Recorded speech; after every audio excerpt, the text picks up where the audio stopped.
Hi guys, so today I have something very exciting to share with you. So as I've mentioned a few times on my channel recently, Steel Princess, which is my first book, is being made into an audiobook. It's a book that has pirates, mermaids, sirens, but it also has like futuristic stuff like robots and cyborgs and a big city, and the main character is a princess that was stolen from a kingdom, or a queendom rather, of robots. And I've been getting some samples back from my narrator, Colleen Arnold, who's absolutely lovely, and she's going through and producing my audiobook right now, which I'm really excited about. So I have a few bits that I thought I would share with you. So here goes. This should be my young male narrators. So it's actually narrated by the female character, I think, but this is one of the samples that she sent me when I was first choosing my narrator. Every day we worked the same routine. Eat, sleep, work, and repeat. So this is from my female main character, but she was testing out the voice for my male character, so she'll probably send, I think the first one is Silver's main character, Silver's narrative voice, and then you have Eden, who, because it's voiced both by a female and then a male narrator. Silver is the main character. She is the robot that finds out that she's been raised by a community of humans, and she discovers that she is the princess when her mother is, or like adopted mother, her mother is taken by the queen's men, like in the beginning of the book. And then Eden is living and working in the palace as a tinker and has been his entire life, up until the point when he finds an opportunity to leave the palace to find his parents, only to be kidnapped by pirates. So she has her futuristic adventure, he has his like magical adventure with pirates and sirens and mermaids. So it's kind of like two different worlds. So hopefully that makes sense in the narration. Mama, our community's healer required many plants for her remedies, so when we weren't driving through the hills in our family's caravans, we scoured the fields for hours while our fathers hunted animals for food. There was rarely any change in our community, but over the last week I'd been planning a way out. Even just for a short while, I would find my way into the city of Elysia. What of my kind? Androids and the gynoids like me. Okay, so now going Elysia into has the male. only ever been a mystery, one I've always longed to know more about. So many times over the years I contemplated running away. That is the same passage, but she is showing the different styles and the different voices that she could do, because one of my concerns was, can you do a male voice as well? And it sounds like a teenage voice, so And heading for the high iron wall that kept those bots safe inside the city. The ones that kept humankind out. The more we rode away from that wall, the more I was drawn to it. It was as if I was part of it, and it was bringing me home. But I'd never set foot within the city, and as far as I knew, I'd only ever lived with my traveling tribe.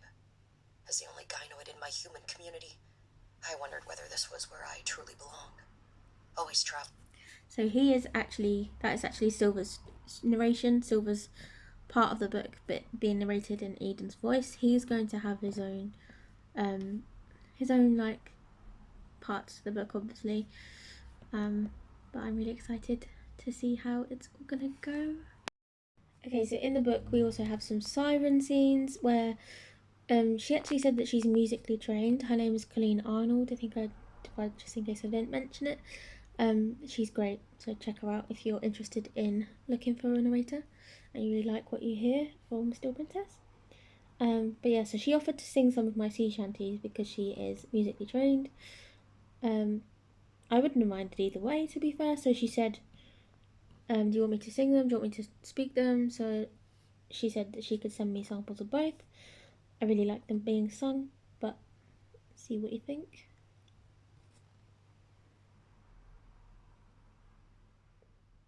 Hopefully it will play.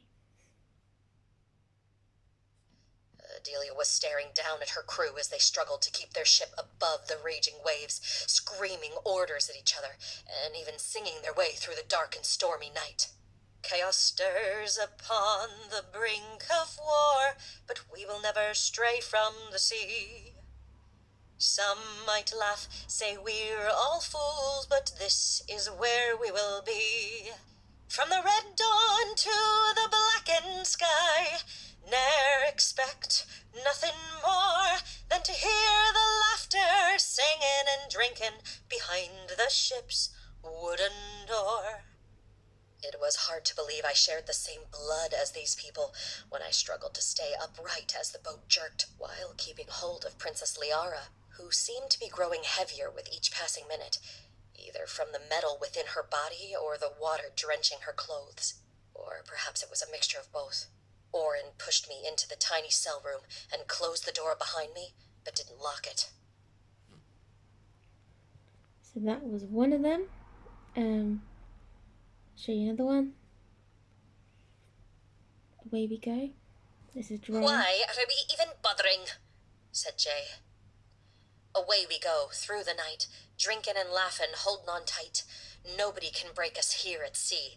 Ain't there ever been a prettier home to see? Eden, my dear boy. Mother called to me, and I turned to face her again. I threw all my weight against the boat, relieved and elated as the chains broke free. She's so cool. I'm so excited to see this whole audiobook now that I have these. I'm really excited. We have another siren one. Sirens 1 and 2, away we go. They'd done this before and had a plan in place to sing and keep moving. Songbird flying out to sea, come to me. A gentle melody was whispered on the wind. So good. It sounded so beautiful that I rose to my feet, fighting my chains, and peered down into the water. My own reflection stared back at me. Only then, I was facing a young woman with similarly deep blue eyes, a sparkling gown over her shoulders, and a silver tiara on her head. Steal away the darkness, little bird, come into the light.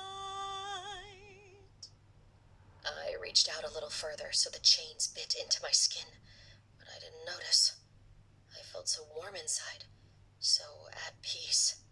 I wanted to swim, to run my hands through the woman's soft brown curls.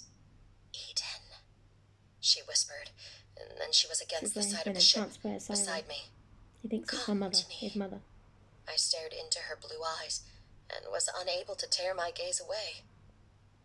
Mother. She was beautiful.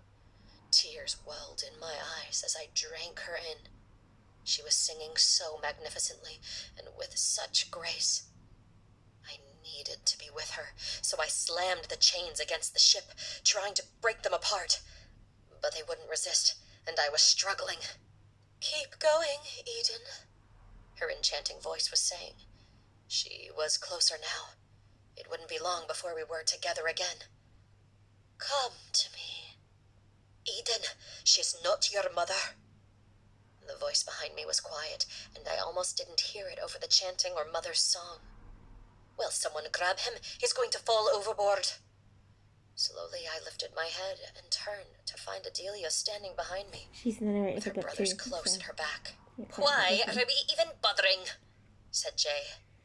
Away we go through the night, drinking and laughing and holding on tight. Nobody can break us here at sea. Ain't there ever been a prettier home to see? Eden, my dear boy. Mother called to me, and I turned to face her again. I threw all my weight against the boat, relieved and elated as the chains broke free. A long finger wrapped itself around them, and then another. Between them, the hand was webbed. But she was singing such a sweet song that as it wrapped around my wrist, I didn't fight it. The owner of that hand appeared, eyes a magnificent violet like Princess Liara's. Long chestnut hair fell down over her face in waves. My body jolted upright as I realized Adelia was right. This woman wasn't my mother. I tore myself away from her, the reality of what had happened finally washing over me. Away we go through the night, drinking and laughing and holding on tight. Nobody can break us here at sea. Ain't there ever been a prettier home to see? It's gonna sound so good, so I really can't. Okay, so this is the book. This is Still Princess. That is what you've heard snippets from. The audiobook is hopefully going to come out at some point this year or over the next couple of months. The deadline for the audiobook to come back is the end of Feb, so I'm also getting my cover for book 2 around the same time, which is really exciting, so it's all happening at once. The second book is also going to my editor in early March or mid-March, so it's all kind of like happening at once. But because it's early in the year, I'm hoping that will give me more time for when I come to do more for the rest of the book. And yeah, I'm loving the process of writing book 2. I'm deep into developmental edits right now. I'm really, really excited about the audiobook to come out for this one because she's been sending me snippets and like what you just heard, and I'm really excited to hear the rest of it now that I have those. This is just like a really exciting process, and it's nice that it's like so soon in the year, because it's just, you know, it's constantly something else to look forward to, which I always like to plan my publishing things, milestones across time, so I can get excited about something else that's coming up. But yeah, so this is the book. Kind of futuristic vibes, also magical vibes, so 2 different worlds. The futuristic side, so the first section that you heard was Silver's, like the very opening of the book, so the first page, first chapter. That was my sample for what I sent to my narrators and when people were able to audition at the beginning.